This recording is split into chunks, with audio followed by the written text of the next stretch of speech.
Pangkat dalam kemiliteran adalah lambang kehormatan, keberanian, dan dedikasi seorang prajurit kepada negaranya. Dalam struktur hierarki militer Indonesia, pangkat Jenderal Bintang 5 adalah yang paling tertinggi, melambangkan pencapaian puncak yang hanya dapat diraih oleh perwira-perwira terbaik. Mendapatkan pangkat ini bukanlah tugas yang mudah, karena memerlukan pengorbanan, keberanian, dan dedikasi yang sangat luar biasa.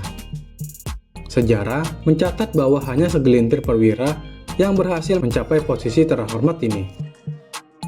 Di antara ratusan ribu prajurit yang pernah bertugas di Tentara Nasional Indonesia, hanya 3 perwira yang berhasil meraih pangkat Jenderal Bintang 5. Ketiga perwira ini tidak hanya dikenal karena kepemimpinannya yang luar biasa, tetapi juga karena kontribusinya yang besar terhadap perjuangan dan kemerdekaan Indonesia.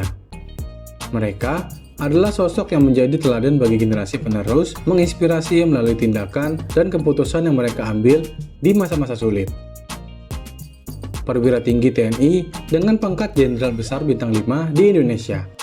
Hanya ada 3 perwira tinggi TNI yang menyandang pangkat Jenderal Bintang 5. Hal tersebut telah tertuang dalam Peraturan Pemerintah Nomor 32 Tahun 1997, yaitu Panglima Besar Jenderal Sudirman, Jenderal Abdul Haris Nasution, Jenderal Soeharto.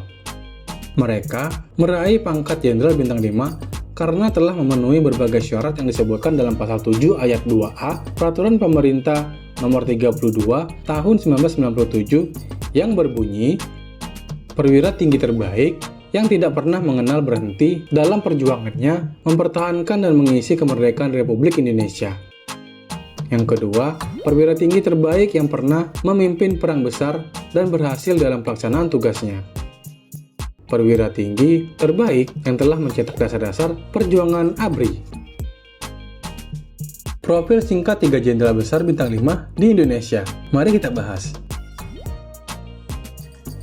Mengutip dari berbagai sumber, berikut adalah profilnya mereka.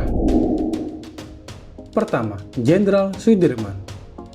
Jenderal Sudirman yang bernama lengkap Raden Sudirman, tempat tanggal lahir Purbalingga 24 Januari 1916 dan wafat pada tanggal 29 Januari 1950. Pada riwayat pendidikan, Jenderal Raden Sudirman tercatat dalam pendidikan Hollandski Inlandski School tahun 1923, Miragebrand Leger Onderwijs tahun 1932, Perguruan Parawiworotomo 1933. Dalam pengalaman militer, sudah pernah menjadi Panglima Besar TKR atau TNI dengan pangkat Jenderal Besar Bintang 5, Panglima Divisi 5 Banyumas dengan pangkat Kolonel, Komandan Batalion di Kroya. Jenderal Sudirman tercatat sebagai Panglima sekaligus Jenderal pertama dan termuda di Indonesia. Ia mendapat pangkat Jenderal saat usianya menginjak 31 tahun. Mengutip buku IPS oleh Anwar Kurnia, Jenderal Sudirman selalu konsisten dan konsekuen dalam membela tanah air. Sikap bijaksananya terlihat ketika terjadi agresi militer II Belanda. Kala itu, Jenderal Sudirman memerintahkan tentara Republik keluar kota untuk bergerilya melawan Belanda. Hebatnya, ia memutuskan untuk memimpin gerilya walau kondisinya sedang sakit berat. Yakni, beliau pernah terserang TBC saat itu. Fakta menarik, Jenderal Sudirman mendapat pangkat jenderal lewat pelantikan presiden pada 18 Desember 1945. Jadi, ia memperoleh pangkat jenderal tidak melalui akademi militer atau pendidikan tinggi lainnya, tetapi karena prestasinya. 2. Jenderal Abdul Haris Nasution. Nama lengkap jenderal ini adalah Abdul Haris Nasution.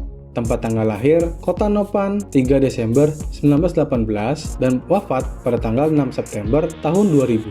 Dalam riwayat pendidikan, beliau pernah tercatat yang pertama Hollandski Inlandski School tahun 1932, Wick School 1935, Algemeen Middelbaar tahun 1938. Dalam pengalaman militer, yaitu beliau adalah Pandrik atau pembantu letnan calon perwira di Batalion 3 Surabaya, Kepala Staf Komandemen TKR 1, Wakil Panglima Besar Angkatan Perang Republik Indonesia, Panglima Divisi 3 TKR Periangan, dan Kepala Staf Angkatan Darat atau Kasat.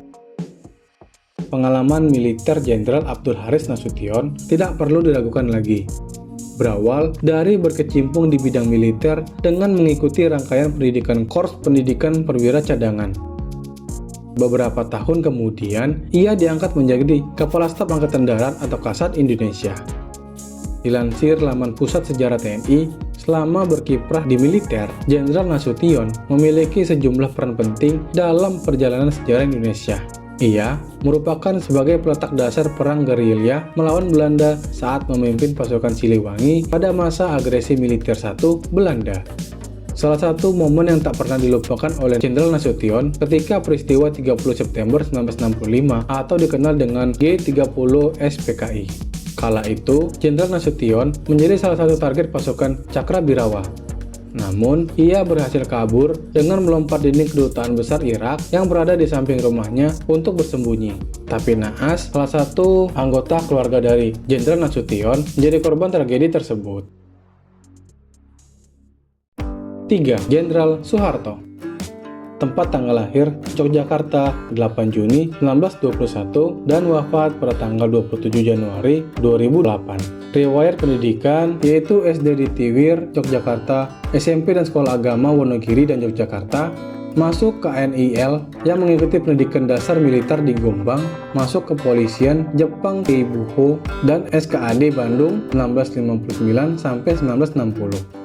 Pengalaman militer menjadi Skodancu Komando Peleton Peta di Yogyakarta 8 Oktober 1943 menjadi Komandan Kompi Peta setelah mengikuti pendidikan 1944. Selanjutnya, Danyon Bridge menjadi Komandan Bridge Pragola Subteritorium 4 Jawa Tengah 1953, Komandan Resimen Infanteri 15 1953, Kepala Staf Teritorium 4 Divisi Diponegoro 1956, Deputi 1 Kasat 1960, Ketua Komite ADHOC Retoling TNI AD 1960, Atase Militer RI di Buger, Paris dan Bonn 1961, Panglima Mandala Pembebasan Irian Barat 1962, Panglima Kostrad 1963 hingga 1965, Pemimpin Sementara TNI Angkatan Darat 1965, Panglima TNI Angkatan Darat 1966, Ketua Presidium Kabinet Ampera 1966, Pejabat Presiden RI 1967, Presiden RI hasil SUMPR masa jabatan pertama,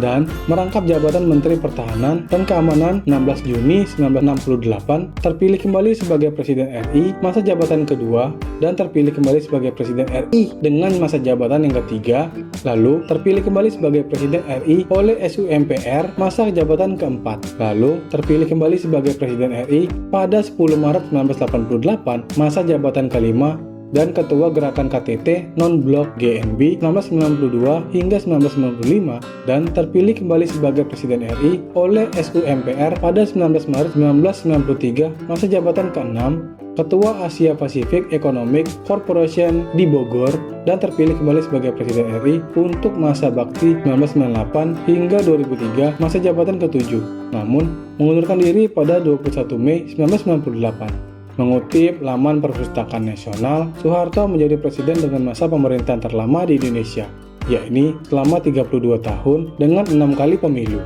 Selama menjabat, ada 6 wakil presiden berbeda yang menemani Pak Soeharto sebagai presiden. Mulai dari Hamengkubuwono IX, Adam Malik, Umar Wirahadikusuma, Sudarmono, Tri Sutrisno, hingga B.J. Habibie. Namun karir Pak Soeharto goyah saat terjadi krisis ekonomi pada tahun 1998. Di tahun itu, masyarakat Indonesia menuntut agar Pak Soeharto mundur dari kursi pemerintahan. Akhirnya, pada hari Kamis 21 Mei 1998, Pak Soeharto menyatakan bahwa ia melepas jabatannya sebagai presiden. Saat itu, jabatan Presiden Indonesia digantikan oleh sang wakil presiden, yaitu Bapak B.J. Habibie. Nah, profil 3 jenderal besar bintang 5 di Indonesia ini menggambarkan betapa besar pengorbanan dan dedikasi yang mereka berikan untuk negara. Mereka tidak hanya menjadi pilar dalam sejarah perjuangan dan kemerdekaan Indonesia, tetapi juga menjadi inspirasi bagi generasi penerus. Masing-masing memiliki kisah heroik yang membanggakan dan layak dikenal sepanjang masa. Dalam memahami perjalanan hidup dan kontribusi para jenderal bintang 5 ini, kita dapat lebih menghargai nilai-nilai perjuangan dan semangat pantang menyerah. Sampai jumpa di video berikutnya.